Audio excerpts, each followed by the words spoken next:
Assalamualaikum warahmatullahi wabarakatuh. Bismillahirrahmanirrahim. Alhamdulillahirabbil alamin wa sallallahu ala sayyidina Muhammadin wa ala alihi wa sahbihi ajma'in, amma ba'du.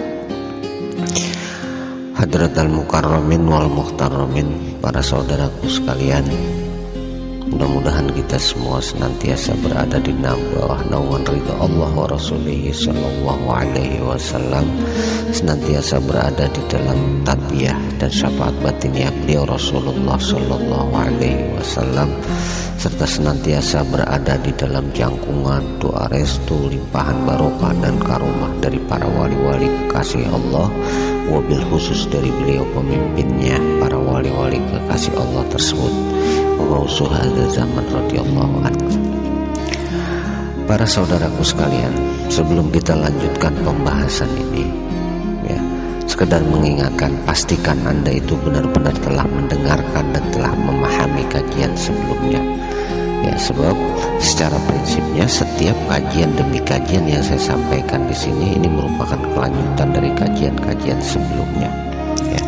Dan ini masih tentang esensi hidup manusia Ini bagian yang ketiga Para saudaraku sekalian, istilah ibadah dalam arti yang sempit ini memiliki arti melaksanakan perintah Tuhan sebatas aturan-aturan yang tertulis yang disebut syariat pada umumnya, sebagaimana aturan yang telah ditetapkan dalam ilmu-ilmu fikih atau ilmu-ilmu syariah. Sehingga dari pengertian tersebut ini secara otomatis akan mempengaruhi makna dari pengertian ibadah itu sendiri Sebab dalam pengertian yang sempit di atas, yang dimaksud ibadah tersebut adalah terbatas hanya pada amalan-amalan syariah yang tertulis semata Maksudnya hanya sebatas pada pelaksanaan aturan syariat yang telah ditetapkan, yang tertulis maksudnya.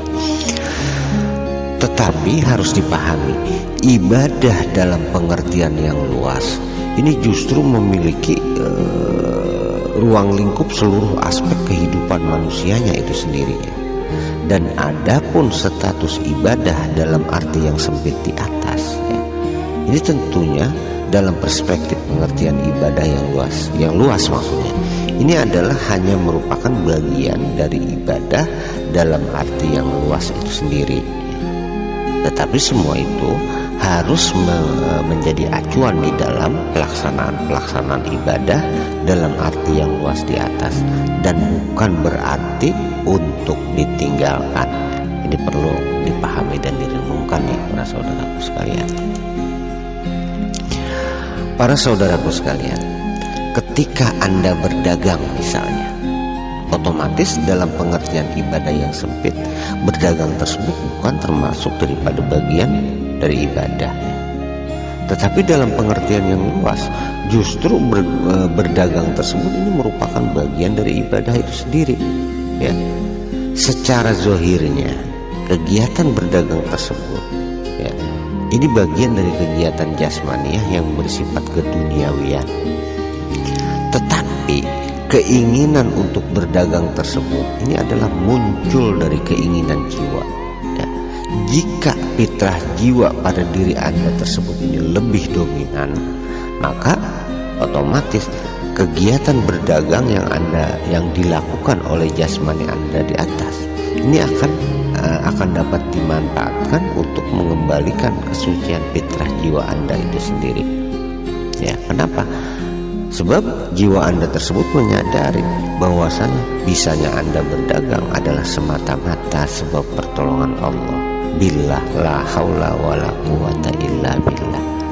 Sehingga kegiatan berdagang yang Anda lakukan tersebut pun ini secara otomatis akan menjadi bernilai ibadah di sisi Allah lantaran dijiwai dengan niat yang lillah dan disadari dengan kondisi jiwa yang sadar billah Rasulullah sallallahu alaihi wasallam bersabda, "I'mal lidunyaka ka'annaka ta'ishu abadan."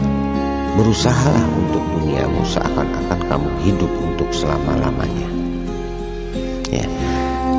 Di satu sisi, ini adalah isyarat berupa perintah bagi jasmania agar ia bersungguh-sungguh di dalam berikhtiar, di dalam berusaha. Yang lahiriahnya adalah mencari keuntungan duniawi. Ya. Bahkan diperintahkan jangan bermalas-malasan. Ya, seperti orang yang hidup untuk selama-lamanya. Sebab dari amalia jasmaniah itulah jiwa-jiwa manusia ini dapat kembali kepada fitrahnya. Dan tentunya jika mereka atau para manusia tersebut ini semua melakukannya atas dasar kesadaran semata-mata sebab pertolongan Allah. Billah la haula wala quwata illa billah. Dan perlu diketahui, setiap amalia jasmani, jika yang diperintah dikerjakan sedangkan yang dilarang ini ditinggalkan, maka semua itu ya, jika dilakukan atas dasar kemurnian niat semata-mata lillahi ta'ala dan di dalam melaksanakannya ini disertai dengan kesungguhan, disertai dengan usaha yang sungguh-sungguh bermujahadah, berusaha menyadari bahwa bisanya melakukan semua pekerjaan tersebut adalah semata-mata sebab pertolongan Allah atau billah, maka otomatis apapun akan menjadi bernilai ibadah bagi para manusia itu sendirinya. Dan ibadah yang seperti inilah yang akan menghantarkan jiwa para manusia tersebut untuk kembali kepada kesucian fitrah jiwa mereka. Ya, terlebih lagi jika melakukan ibadah-ibadah yang diperintahkan secara tertulis tentunya oleh syariat, ya, terutama yang diwajibkan. Jika melaksanakannya tersebut seperti melaksanakan berdagang di atas, ya, dengan niat yang murni lillahi ta'ala dan di dalam melaksanakannya sadar billah, ini otomatis nilai ibadahnya di sisi Allah akan jauh lebih sempurna lagi. Tetapi jika meninggalkan syariat, ya, terutama yang diwajibkan, lantaran merasa sudah cukup melaksanakan perintah syariat yang tidak tertulis, ya, maka yang seperti itu laksana orang yang mencari ikan tetapi tidak membawa wadah untuk menampung hasil tangkapannya. Ya, dan ini sebagaimana dijelaskan dalam kitab Salimul Fudola, ya, yang mengatakan bahwa man tafaqqaha wa la tasawwafa faqad tafassaqa. Wa man tasawwafa wa la tafaqqaha faqad tazandaqa. Wa man tafaqqaha wa tasawwafa faqad tahaqqaqa. Barang siapa yang hanya berfikih, hanya bersyariat semata tetapi tidak bertasawuf tanpa disertai dengan kesadaran billah, maka sungguh ia telah menjadi fasik, rusak agamanya, rusak amal-amalannya. Dan barang siapa yang hanya bertasawuf, hanya menerapkan kesadaran billah tetapi tidak berfikih, tidak menjalankan syariat yang diperintahkan, maka sungguh ia telah menjadi zindik, ya. Dan barang siapa yang berfikih, maksudnya menjalankan syariat serta menyertakan kesadaran bertasawufnya, maksudnya menyertakan kesadaran billahnya dalam setiap amalan-amalan syariat yang dilakukannya, ya, maka sungguh ia telah tahakkuk, maksudnya menjalankan kebenaran yang sesungguhnya. Para saudaraku sekalian, jika demikian dapat disimpulkannya bahwasanya amalan-amalan syariat, yaitu amalia-amalia yang berhubungan dengan jasmania itu, ini secara keseluruhannya hanyalah merupakan wadah, merupakan media bagi jiwa, ya, untuk kembali kepada hakikatnya yang fitrah, ya. Ini sebagaimana dijelaskan pada kelanjutan hadis di atas, wa'mal li akhiratika ka'annaka tamutu ghadan, dan berusahalah kamu untuk akhiratmu seakan-akan kamu akan mati esok hari, ya. Para saudaraku sekalian, orang yang sadar jika dirinya akan mati esok hari, pastilah sisa umur yang ada padanya akan dimanfaatkannya hanya untuk beribadah mengabdikan diri kepada Allah tersebut. Tetapi yang dimaksud di sini adalah bukanlah dengan meninggalkan berbagai usaha duniawi yang sedang dilakukan oleh jasmania tersebut ya, lantaran ia sadar bahwa esok akan mati ya, kemudian ia tinggalkan semuanya ya. Tetapi yang dimaksud di sini adalah dengan adanya kesadaran bahwa ia akan mengalami kematian esok hari, maka ia harus memanfaatkan amal-amal jasmani yang sedang dilakukannya tersebut ini bagaimana agar menjadi bernilai ibadah di sisi Allah Subhanahu wa ta'ala, yaitu dengan cara memperbaiki niatnya semata-mata lillah dan berusaha menyadari jika bisanya melakukan kegiatan berdagang tersebut adalah semata-mata billah, la haula wala quwata illa billah ya. Sehingga dengan memperbaiki niat dan kesadarannya tersebut, amal apapun yang dilakukannya secara otomatis akan bernilai ibadah di sisi Allah Subhanahu wa ta'ala dan akan semakin membuatnya kembali kepada kesucian fitrah jiwanya yang menjadi esensi dari hidupnya di atas ya. Jadi bukan berarti lantaran sadar besok akan mati kemudian dia berhenti berdagang, masuk ke dalam masjid hanya ibadah, hanya wirid saja ya. Ini adalah satu kekeliruan. Justru yang dimaksud di sini, tadinya ia berdagang ini semata-mata hanya untuk mencari keuntungan duniawi semata, lantaran ia sadar besok akan mati ya, maka ia berusaha mengisi kegiatan berdagangnya itu dengan kesadaran lillah dan billah sehingga menjadi bernilai ibadah ya. Jadi jangan sampai salah di dalam menerapkannya ya. Intinya apapun yang terjadi dan teralami oleh setiap manusia di sepanjang kehidupannya di dunia ini, semuanya harus dapat dimanfaatkan untuk mengembalikan jiwanya kepada fitrah kesucian jiwa mereka sendiri dengan cara menjadikan apapun yang dialaminya tersebut ini agar menjadi bernilai ibadah ya. Ketika memiliki kesempatan untuk melakukan perbuatan-perbuatan yang dilarang, maka dengan didasari niat lillah ini harus meninggalkannya dan berusaha menyadari bisanya meninggalkan perbuatan-perbuatan yang dilarang tersebut ini adalah semata-mata sebab pertolongan Allah billah ya. Jadi bukan melakukannya yang dimaksud ya. Jadi hal-hal yang dilarang ini harus meninggalkannya, inilah yang harus disertai dengan niat lillah. Sadari seperti itu. Dan begitu pula ketika ia memiliki kesempatan untuk melaksanakan hal-hal yang diperintah, baik yang diwajibkan ataupun yang disunahkan maupun yang dimubahkan, maka semua itu harus didasari oleh kesadaran melaksanakan perintah Tuhan dan berlakunya pertolongan Tuhan di dalam aktivitas-aktivitas melakukannya ya. Sehingga amaliyah atau pelaksanaan perintah tersebut semua itu dapat terlaksana lahir dan batin syar'an wa haqiqatan dengan lillah billah ya. Dengan begitu maka semua akan menjadi bernilai ibadah, dan ibadah yang seperti itulah yang akan menghantarkan jiwa kepada kesucian fitrahnya ya.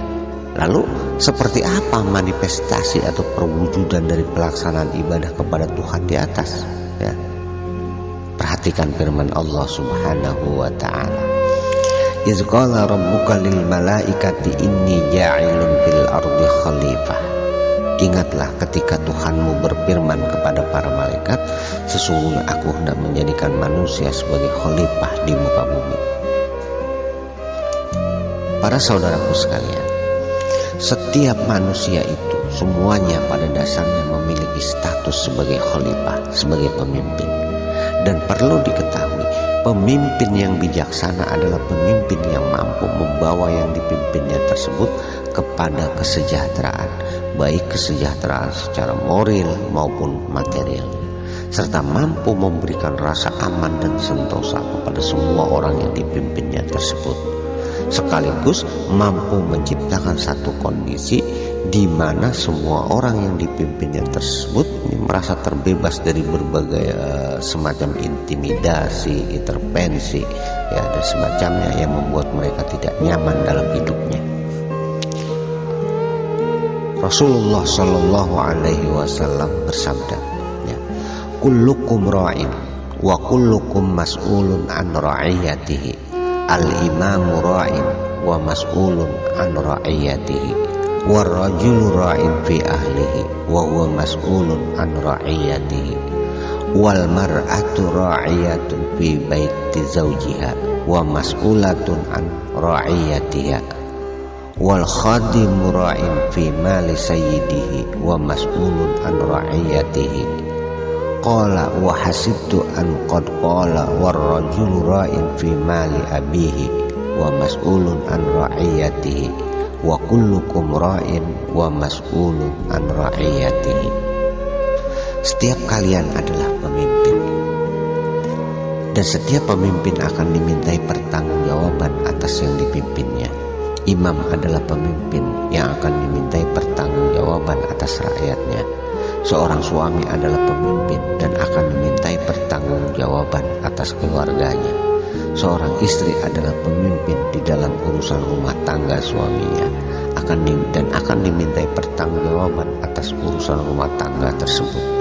Seorang pembantu adalah pemimpin dalam urusan harta tuannya dan akan dimintai pertanggungjawaban atas urusan tanggung jawabnya tersebut. Aku menduga Ibnu Umar menyebutkan, dan seorang laki-laki adalah pemimpin atas harta bapaknya dan akan dimintai pertanggungjawaban atasnya. Setiap kalian adalah pemimpin, dan setiap pemimpin akan dimintai pertanggungjawaban atas yang dipimpinnya. Ini hadis riwayat Bukhari.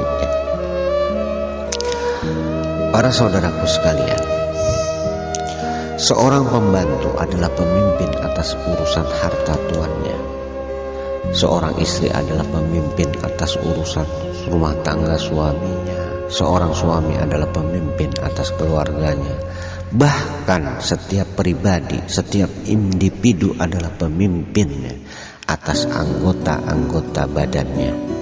Dan semua pemimpin tersebut kelak akan dimintai pertanggungjawaban atas kepemimpinannya. Para saudaraku sekalian, secara individu, secara pribadi, ini adalah pemimpin. Setiap pribadi, maksud saya, setiap individu ini adalah pemimpin. Dan sebagai pribadi yang pemimpin, maka ia harus mengendalikan rakyatnya yang berupa anggota-anggota tubuh jasmaninya untuk selalu bekerja dan berfungsi sesuai dengan amanah yang memberikannya, yaitu Allah Subhanahu wa Ta'ala.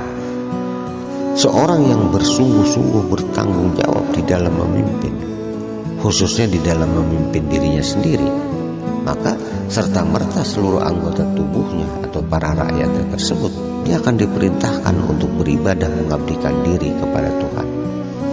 Sehingga setiap pelaku aktivitas dalam hidupnya tersebut seluruhnya akan bernilai ibadah di sisi Tuhannya.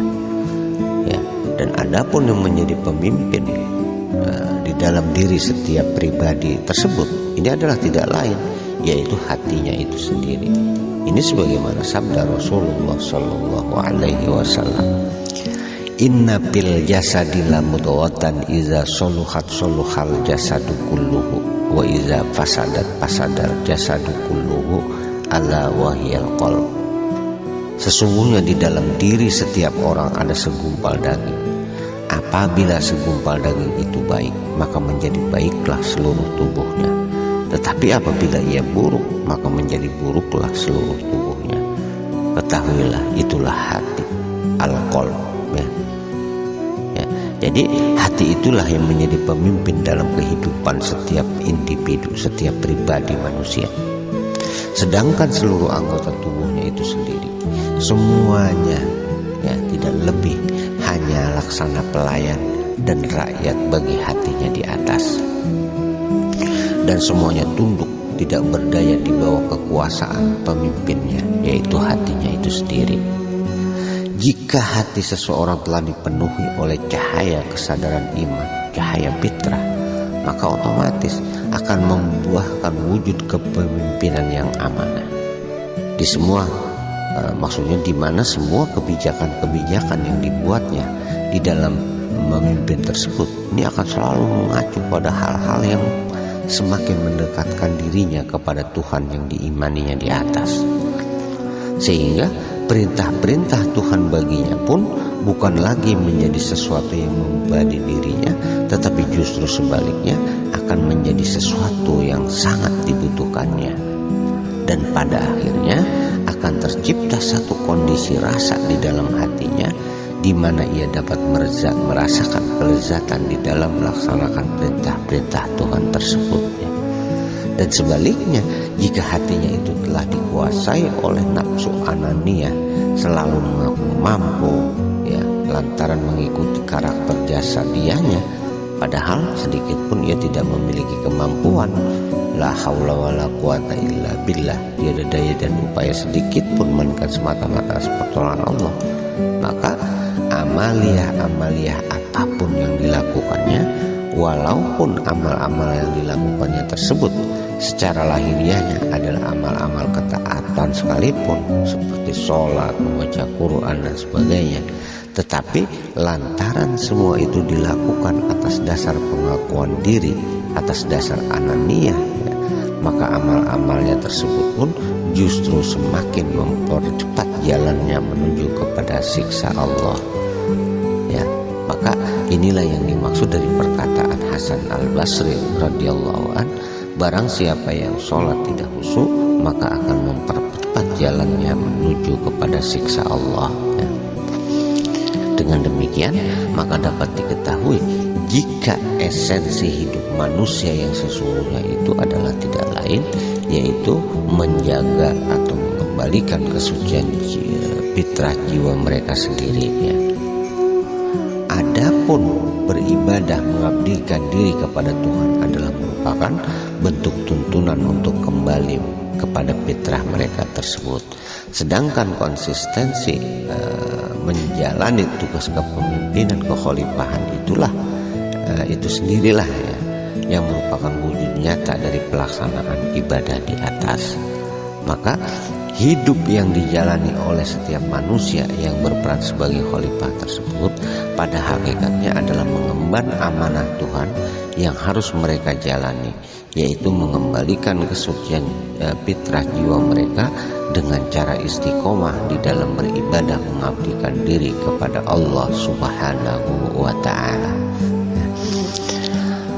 Para saudaraku sekalian, saya cukupkan pembahasan tentang esensi hidup manusia sampai di sini, dan insya Allah akan kita lanjutkan pada kajian berikutnya tentang hal ihwal keimanan, bagaimana menumbuhkan keimanan dan sebagainya. Intinya kajian ini saya cukupkan sampai di sini. Ini semoga dapat dipahami dan dapat mengetuk hati kita semua untuk segera kembali sadar mengabdikan diri kepada Allah Subhanahu wa ta'ala. Amin, amin ya rabbal alamin. Lebih kurangnya saya mohon maaf, dan akhirul kalam wabillahi taufiq wal hidayah. Wassalamualaikum warahmatullahi wabarakatuh.